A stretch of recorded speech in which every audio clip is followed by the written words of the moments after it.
Mata upu e lua se furulima. O le oti o Samuelu. O le anga vale ana palu.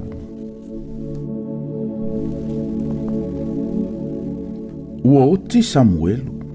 O na whapotopoto ai leo Israelu uma. Walatou tau whaitangi tui i a te ia. Matanu i a te ia ilo na whale rama. Ua tu lai tā vita. Malu ifo i le vao parana. Sa ia ile tasi tangata i meona. O ana mea fo i sa i karamelu. Ua tangata ola lava ia. Sa ia te ia o mamoe tolu ngafe. Mo oti e tasi le afe. Sa sele fulufulu ana mamoe i karamelu. O nā palu le ingo le tangata. O apikaila le ingo la nava. O le fafine ma faufau le lei. Ma le la le lei. A o le tane o le fina o vale ia ma le leanga i ana me fai. O le sa ka le po fo i o ia. Bo whaalongo tā vita i le vau. O lo o sele nā palu furufulu o mamoe. O na wina tu le tā vita o tau le lea. E toa se fulu. Bo whapeane tā vita i tau le lea. O a ia o tau i karamelu. Ma o atu i ana palu. Ma ofo atu i a te ia i lo ingoa. Tau te whape atu i le o tangata ola. Ia manuia oe. Ia manuia lo ainga. Ia manuia o mea umalama. O le nei. Wa u whalongo antu o lo i a te oe e o sele furufuru. O le nei. O au leo mamoe sa mātou no fō ma i mātou. Sa lea whaina i lātou. E lea i fo i se mea na lei loa i ante i lātou i aso umana lātou ia i karamelu. Ia e fesili au tau le lea. Lātou te tau atu ai i ante oe. Ma i alofangia tau le lea e oe. A wao le aso le lei wo atu ai i lātou. Ia e foa i ane se mea so ona maua e oe. I au namalo watali i o tāwita. Wo o atu tau le lea o tāwita. Na lātou whai atu le i ana palu e pei o upu nei uma. I le ingo o tāwita. O na whaalolongo i leo i lātou. O na tali mai leo nā palu i au nā tāwita. Wo whapea mai. O ai e a tāwita. O ai fo i le atali i o Yese. E toa te lea au nei nei o na pō. Ua ta itasi masola e sei o lātou matai. O te ave e au a reto, ma au vai, ma au manu au fasia mo e sele mo au. O te foa i atua i tangata o te lei lope mai fea i lātou. O na liliu mai ai leo tau lele o tā vita i lo lātou wala. Wa lātou toe fo i mai, wo o mai.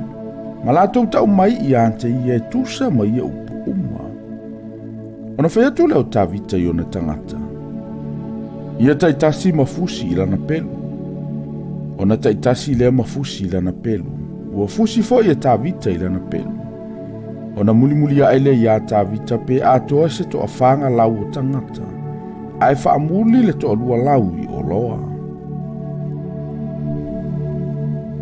Wa tau atu e le tasi tauli e lea i a api kaila le a vāna palu. Wa whapea. Whauta. Na auina mai e tā vitau au auna nai le vau e whaamanuia i lo tātou wali. Aua i oso fe ai atu i ate i lātou. Saanga le le tasia tangata i ate i mātou. Sa lea whaina i mātou. La lea i fo i sa mātou mea e le iloa i aso umana mātou feo a ima i lātou. A o iai i mātou i le vau.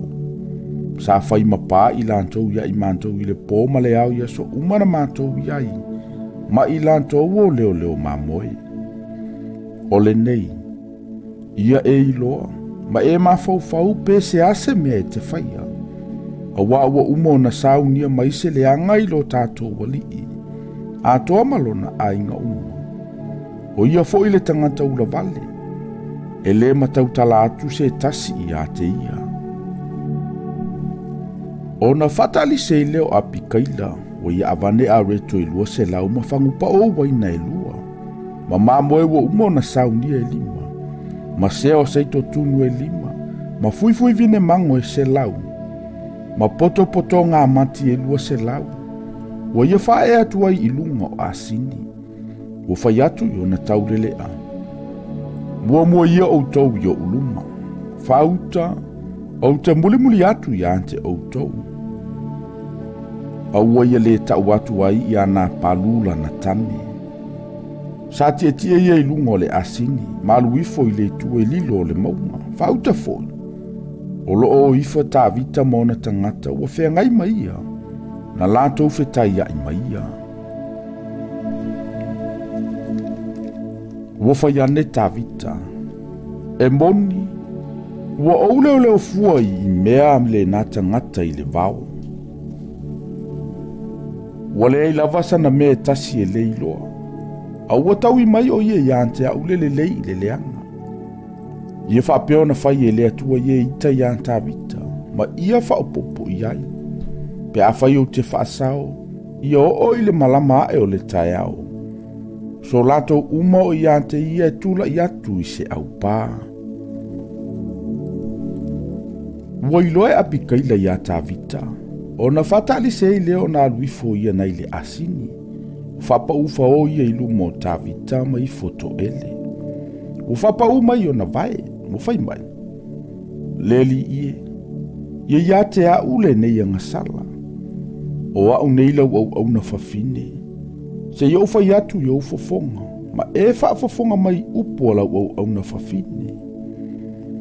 Awana i tu uelo uali i lo na fina ngalo a mio le nata ngata ula vale. O na palu. Awa e peiolo na ingoa e whapea foi o ia. O na palulo na ingoa. O lo ia te ia foi le valea. Ao a ula au na whawhine. O te le i loa tau le lea o lo uali i. Na e au wina tuai. O le nei, le li i e. O lo soi fua Jehova. O lo e soi fua foi oe. Wata ofi Jehova ia te oe. Ina nei e aluantu e sa saa le toto. Ma tau ia tuai e lo ulima ia nā palu. O le nei, ia peio nā palu e ua ita ia te oe.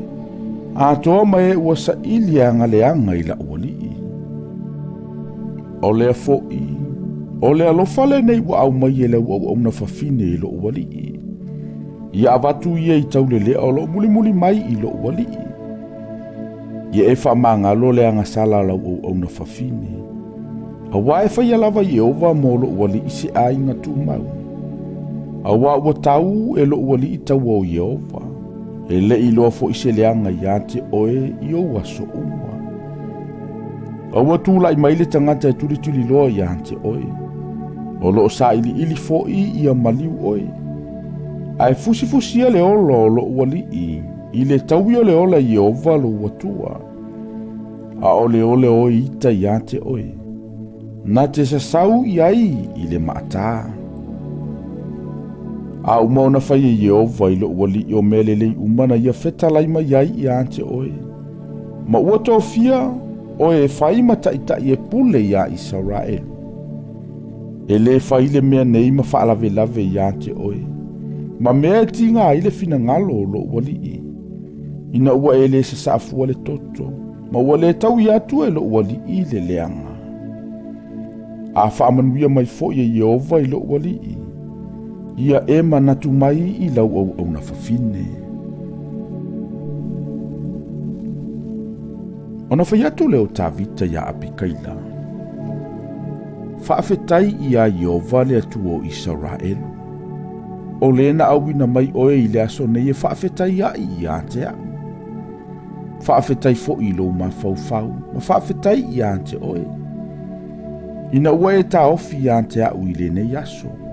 Ina ne i o ualu e sa saa le toto, ma tauile le anga e lo ulawa lima. E moni, o lo oso i fua Jehova le atu o Israelu. Le na ta ofi mai i ante au. Ina ia o le faise mea leanga i ate oe. Awa ana e le whaatalise o na sau e whaafeta iai i ante au.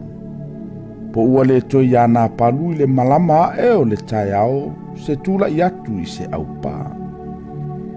O na talia le e tā vita na ilona lima o mea ua ia au mai i ate ia. O whai atu fo i ate ia. Alua e ia oe ma le manuia i lo fale. Fauta, wa u whaalongo I lau upu, ma o walofa ia te oe. O nā alu atu leo apikaila ia nā palu, fauta, ua whaia ia le tausaminga I lona fale. E o le tausaminga se tupu, ua fia foi le loto nā palu I totonu ia te ia, o lo o inu ia ua o nā te leai. Ua ia le tau atu ai ia te ia se upu iti iti, po se upu tele, se I malama ae le taiao. Ua o I le taiao, ua mawaele o nā I le waina ia nā palu. O na tau atu ai le la nā vai ia te ia o nei mea uma. O na oti ai leo lo na loto I totonu ia te ia. Ua avea o ia peise maa. Pe atoa le se fulu aso. O na taia leo nā palu o Yehova, ua oti ai. Ua whaalongo tā vita ua oti nā palu. O na whaiane le o ia. Whaafetai ia Yehova. Ua ia tau iatu I leanga tele mai o nā palu. Mana tā ofila na au nā nei le leanga. Au ua whaafo iatu o Yehova le leanga o nā palu ilo na lavaulu. Ua alu le fe aua tā vita e tau talatala ma apikaila ia whai ma nā vā. Ua o atu au nā tā vita ia apikaila I karamelu. O na lātou tau tala atu le ia te ia ua whape antu.